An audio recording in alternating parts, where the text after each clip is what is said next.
Good morning বন্ধুরা, সবাই কেমন আছো? আশা করি সবাই ভালো আছো আর আমিও খুব ভালো আছি। তো দেখো এখন বাজে হলো 8টা 10। তো আমি উঠলাম 8টার দিকে, উঠে ফ্রেশ হয়ে এই যে রেডি হয়ে নিয়েছি। এখন দোকানে যাব। ঠিক আছে, তো চলো বন্ধুরা এখান থেকেই ব্লগটি শুরু করলাম। তোমরা সাথে থাকো আর দেখতে থাকো। আশা করি আজকের ব্লগটি তোমাদের খুব ভালো লাগবে। তো চলো আবার পরে দেখা করছি। তো দেখো বন্ধুরা এখন বাজে হলো 10:30টার মতো। তো মানে আমি খাওয়া দাওয়া করে ওই দোকানে বসে আছি, এখন ফাঁকা আছি। তো ভাবলাম তোমাদের সঙ্গে একটু সামনে আসি, তো তার জন্যই সামনে চলে আসলাম। তো এখন বাজে হলো 10:30টার মতো। তো আমি সকালে তো ওখান থেকে আসলাম, ঘর থেকে এসে দোকান খুলে নিয়েছিলাম। দোকান খুলে টুলে নিয়ে তারপরে তোমার এই যে কাপ রয়েছে চা খেলাম 8টার দিকে, সরি 8:30টার দিকে। তারপরে তোমার এই দোকানেই ছিলাম। এখন খাওয়া দাওয়া করবো, তারপরে রান্না আছে আমার। ঠিক আছে, এখন একটু দোকানটা ফাঁকা আছে তার জন্যই আসলাম। চলো বন্ধুরা আবার পরে দেখা করছি। তো দেখো বন্ধুরা এখন সকালে রান্নাবান্নাগুলো দেখাতে চলে আসলাম। তো এখানে রান্না হয়েছে ভাত, আর এই যে এখানে তোমার সর্ষে পটল, এটা আমি করেছিলাম। আর এখানে ভেন্ডি ভাজা, এগুলোই রান্না হয়েছিল। তো তারপরে এগুলো দেখিয়ে আমি তোমার খাবার নিতে এসেছিলাম। এক্স্যাক্টলি ওর জন্যতে তোমার খাবারটা নিয়ে গেলাম আর তোমাদেরকে এই খাবারগুলো দেখিয়ে গেলাম। তো আমি খাবার নিয়ে গেলাম বলতে আমি সকালে ব্রেকফাস্ট করব, তার জন্যে ভাত, ডাল আর তোমার ডিমের অমলেট, এটাই খেয়েছিলাম। তো তার জন্য সেই খাবারটা নিয়ে গিয়ে আমি খাওয়া দাওয়া করে তারপরে এখন বাজে ওই 11টা 10-15 মতো। তো আমি এখন আমার রান্না করতে চলে আসলাম। ঠিক আছে, তো তোমার রান্না করবো তোমার চিকেন। তো তার জন্য তোমার প্রথমে তোমার তেল দিয়ে দিলাম। তেলটা গরম হয়ে গেলে এবার তারপরে তোমার আলুগুলো দিয়ে দিচ্ছি। এখন আলুগুলো ভেজে নেব, ভেজে নিয়ে তারপরে তোমার চিকেনটা রান্না করব। ঠিক আছে, তো যেহেতু বারবার দোকানে যেতে হবে ওর জন্য আলুটা দিয়ে আমি আঁচটা কমিয়ে দিলাম, দিয়ে চলে গেলাম। ঠিক আছে, তো এই যে এখানে দেখো মাংসটাও ম্যারিনেট করা রয়েছে, আর ওখানে আলু ভাজা তোমাদেরকে তো দেখালাম। তো তারপরে দেখো এখন কিছুক্ষণ পরে চলে আসলাম, এসে দেখি আলুগুলো মানে দুই পিঠই ভালো করে ভাজা হয়ে গেছে।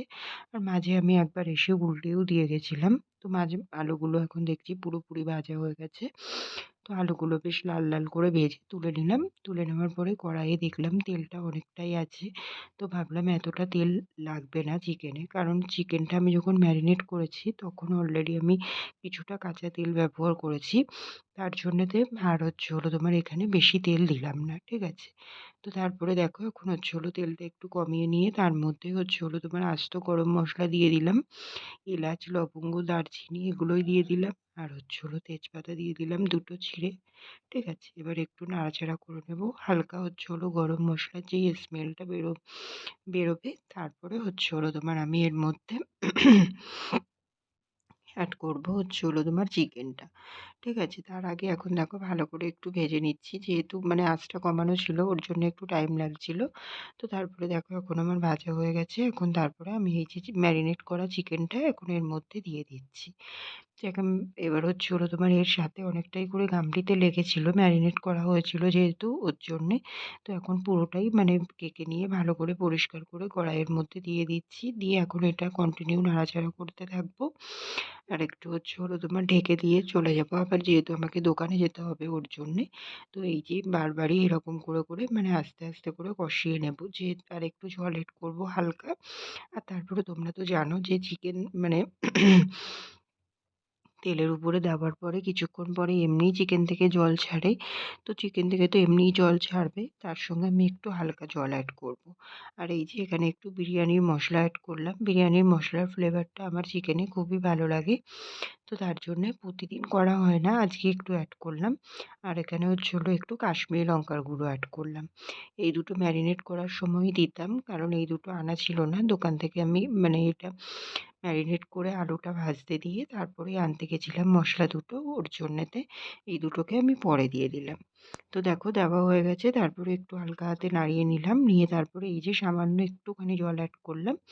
জল অ্যাড করে এবার এই যে তোমার মশলাগুলোকেও ভালো করে মানে কষতে দেবো, আর সাথে চিকেনটাকেও। ঠিক আছে, এগুলো একটু ভালো করে বেশ কষা কষা হয়ে যাবে, মানে একদম শুকিয়ে যাবে যখন, মানে এরপরে তো জল ছাড়বে, জল ছেড়ে সেই জলটাও যখন শুকিয়ে যাবে আর চিকেনটাও বেশ আধ সেদ্ধ মতো হয়ে যাবে, তারপরেই আমি জল অ্যাড করব, ঠিক আছে? তো দেখো এখানে আমার চিকেনটা কিন্তু তারপরে ওই জল অ্যাড করার পরেও অনেকটাই জল বেরিয়েছিল চিকেনটা থেকে।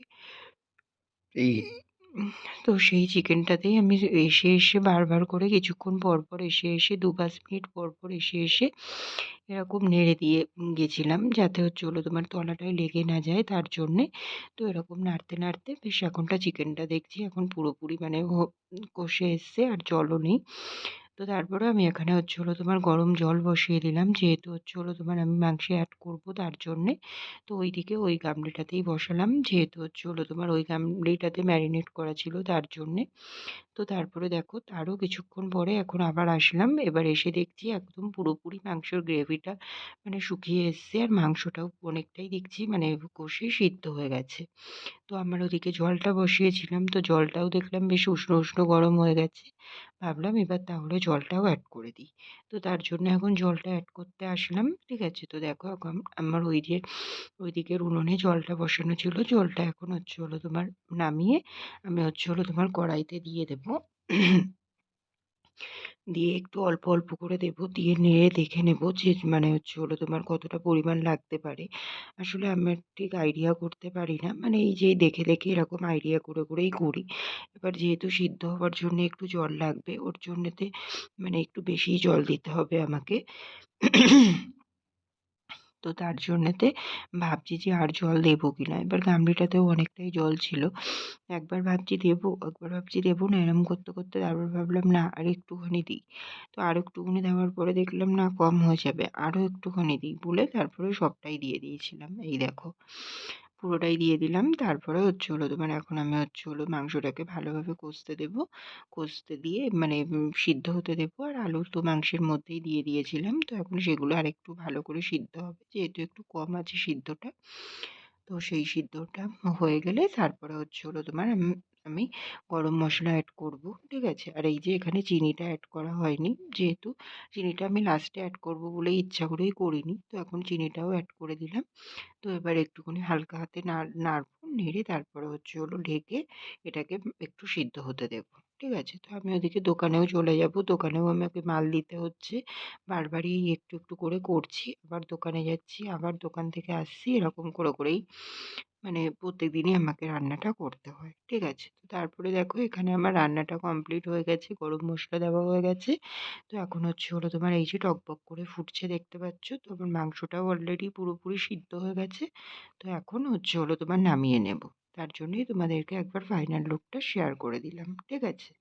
তো দেখো বন্ধুরা এখন বাজে 5টার মতো, তো আমি দোকানে যাব বলে এই যে রেডি হয়ে নিয়েছি, এখন দোকানে যাব। আর তোমার সকালে তো সেই রান্নাবান্না দেখিয়েছিলাম, তারপরে আমি আর আসিনি তোমাদের সামনে। তারপরে তোমার 1:30টার দিকে দোকান বন্ধ করে বাজারে চলে গেছিলাম, দোকানের মাল আনার ছিল, তো দোকানের মাল আনতে গেলাম।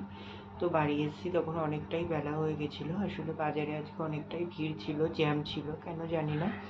অবশ্য কালকে একজন মারা গেছিলো আমাদের বাজারে, ওর জন্য বাজারটা বন্ধ ছিল, মেন বাজার যেটা, ওর জন্যতেই হয়তো আজকে একটু ভিড়টা বেশি হয়েছে। তো রাস্তায় ভালোই জ্যাম ছিল। তারপরে তোমার ওই করলাম, কি বলে ওটা, ও আচ্ছা, তারপরে দোকানের মাল আনার ছিল কিছু, ওইগুলো আনতে আনতে অনেকটাই বেলা হয়ে গেছে, মানে দেরি হয়ে গেছিলো। যেই দোকানে যাচ্ছি সেই দোকানেই কিছুটা করে করে টাইম লাগছে, অন্য দিনের তুলনায় আজকে একটু বেশিই টাইম লেগেছিলো, এটা ওটা করতে করতে অনেকটাই দেরি হয়ে গেছিলো। তারপরে তোমার এই যে এখানে দেখো, এই যে পুজো, কালকে যেহেতু বুধবার তার জন্য এই যে গাঁদা ফুলের মালা নিয়ে নিয়েছি, আর এখানে মিষ্টি নিয়েছি, ঠিক আছে? পুজোর জন্য এইগুলো আবার নিলাম। তারপরে দোকানের মালটাল নিয়ে বাড়ি এসেছি, তখন বাজে 4:30, 4:30 না, 4টে বাজে তখন। তারপরে বাড়ি এসে চেঞ্জ করলাম, চেঞ্জ করে চান করলাম, চান করে তারপরে তোমার এই যে পুজো দিয়ে নিয়েছি এখানে, এই দেখো এখানে পুজো দিয়ে নিয়েছি। আর ওই যে ঠাকুরের চরণে দেখো দুটো সাদা ফুল, ওই সাদা ফুল দুটো আমার মানে গাছেই ফুটেছিল, গাছেরই ফুল, তো চরণে দিলাম, ভালোই লাগছে দেখতে বেশ, তাই জন্য দিলাম ওখানেই। আলো দিয়ে তারপরে পুজো দিয়ে নিলাম, পুজো দিয়ে নিয়ে তারপরে খাওয়া দাওয়া করলাম। খাওয়া দাওয়া করলাম ওই সর্ষে পটল আর চিকেন। তো এটাই খাওয়া দাওয়া করে তারপরে এসে একটু শুলাম, ওই 4:30টার দিকে শুলাম, আবার এই 4:45টার দিকে উঠে গেছি। উঠে গিয়ে তোমার এই যে রেডি হয়ে নিলাম, এখন দোকানে যাব, দোকানে গিয়ে দোকানের মালগুলো নামিয়ে গোছানোর আছে, গোছাতে গোছাতেই সন্ধে হয়ে যাবে, বলে আবার সন্ধে দেবো। ঠিক আছে, তো চলো বন্ধুরা একটা একটা করে কাজ করতে থাকি, আবার পরে দেখা করছি। তো দেখো বন্ধুরা, এখন বাজে হচ্ছে হলো রাত্রির 10:30। তো হচ্ছে হলো তোমার, আমি তো বিকেলে তোমাদের সামনে এসেছিলাম যখন দোকানে গেলাম তখন। তো দোকানে যাওয়ার পরে তারপরে তো তোমাদেরকে বললাম যে দোকানের মালগুলো গুছিয়ে নিতে হবে, নামাতে হবে, তো সেগুলোও করে নিয়েছিলাম। তারপরে এই সন্ধে সন্ধে হয়ে গেছিলো, সন্ধে দিলাম, সন্ধে দিয়ে একেবারেই বসেছিলাম, মানে দোকানে গিয়ে 2-3 জন খদ্দের এসেছিলো, তাদেরকে মাল দিলাম, তারপরে দোকানের মালগুলো নামাতলাম, নামাতে নামাতে দেখছি পুরো সন্ধে হয়ে গেছে। তো একেবারে সন্ধে দিয়ে নিলাম, দিয়ে নিয়ে তারপরে বসেছিলাম। তারপরে হচ্ছে হলো সন্ধেবেলা বৌদি এসেছিলো, বৌদির সাথে কিছুক্ষণ কথা বলছিলাম, দোকানে এসেছিলো মাল নিতে এসেছিলো, তাই একটু বসেছিল, তো কথা বলছিলাম। তারপরে দিদি চা দিয়ে গেল, চা খেলাম, বিস্কুট খাইনি আজকে, আর শুধু চাই খেয়েছিলাম, যেহেতু অনেকটা বেলাতে ভাত খেয়েছিলাম ওর জন্য আর খিদেটাও ছিল না অতটা, তো শুধু চাই খেয়েছিলাম। তারপরে হচ্ছে হলো তোমার দোকানেই ছিলাম, তো দোকান বন্ধ করে এই যে 10:30টার দিকে ঘরে আসলাম, ঘরে এসে এই যে হলো তোমার চেঞ্জ করে নিয়েছি, দেখতেই পাচ্ছ, চেঞ্জ করে নিয়ে তারপরে হচ্ছে হলো তোমার প্রথমেই হাত মুখ ধুয়ে নিচে চলে গেছিলাম খাওয়া দাওয়া করতে, যেহেতু 10টা বেজে যায়। এবার মা দিদি ওরাও সারাদিন পরিশ্রম করে অনেকটাই, মানে ওদেরও কষ্ট হয়ে যায়, আর মানে রাত্রিরে একটু তাড়াতাড়ি শুতে পারলে ওরাও একটু রিলিফ পায়, তার জন্যে তাড়াহুড়ো মানে করে ওরাও, আর রাত্রিরে শেষে আর পেরে ওঠে না। তো আমি ওর জন্যে এসে এদিক ওদিক না তাকিয়ে আগে খাওয়া দাওয়াটা করে নিই, খাওয়া দাওয়াটা করে নিলে কি ওরা শুয়ে পড়তে পারে, তারপরে আমার একটু দেরি হলেও আমার অসুবিধা নেই।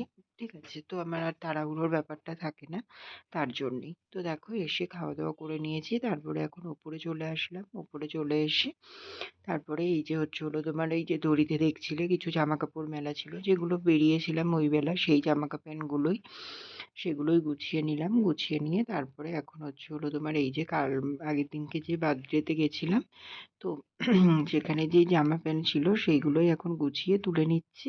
ঠিক আছে, আর হচ্ছে হলো তোমার,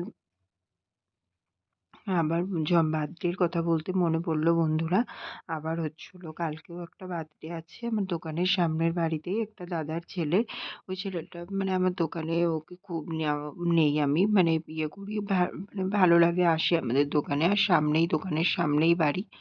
তো দাদাদের সঙ্গে এমনিও আমাদের সম্পর্ক একটা অন্যরকম সম্পর্ক, তো সেই জায়গার থেকে মানে কালকে ওই দাদার ছেলেটার জন্মদিন, তো হচ্ছে হলো তোমার জন্মদিনেও নিমন্ত্রণ, কালকে আবারও একটা জন্মদিনের নিমন্ত্রণ পেলাম। ঠিক আছে, গিফট কিনতে হবে, যেতে তো হবে অবশ্যই, কি বললো? তো তার জন্য প্রিপারেশন নিতে হবে, কালকেই নেব, যেহেতু গিফট কিনতে হবে একটা কিছু, দাদা বারবারই করে বলছে ওই দাদাটা যে কিছু না নিয়ে যাওয়ার জন্যে। তো তাও 2 বছরের জন্মদিন, একটা ছোট বাচ্চা, কিছু নিয়ে গেলে সেও একটু হ্যাপি হবে, তার জন্যে ভাবলাম কিছু একটা কিনতে হবে। তো কি কিনি, মানে কি দেবো সেটা অবশ্যই তোমাদের সঙ্গে শেয়ার করব, আগে তো কিনে নিই তারপরে দেখছি। ঠিক আছে, তো দেখো তোমাদের সঙ্গে বকবক করতে করতে আমার কিন্তু এইদিকে পুরোপুরি সব কাজই কমপ্লিট হয়ে গেছে, এখন হচ্ছে হলো বিছানাটাও ঝেড়ে নিলাম। তো এবার হচ্ছে হলো তোমার বিছানাটা করে নেব, বিছানাটা করে নিলে আমার এই দিকের সব কাজ কমপ্লিট হয়ে যাবে। ঠিক আছে,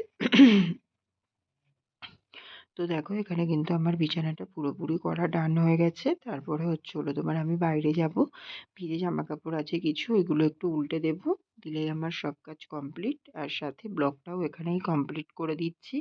তোমরা সবাই খুব ভালো থেকো, সুস্থ থেকো, আর আমার ভিডিওটি যদি ভালো লেগে থাকে অবশ্যই লাইক, কমেন্ট অ্যান্ড শেয়ার করে দিও। তো চলো বন্ধুরা, টাটা, গুড নাইট, আবার দেখা হচ্ছে।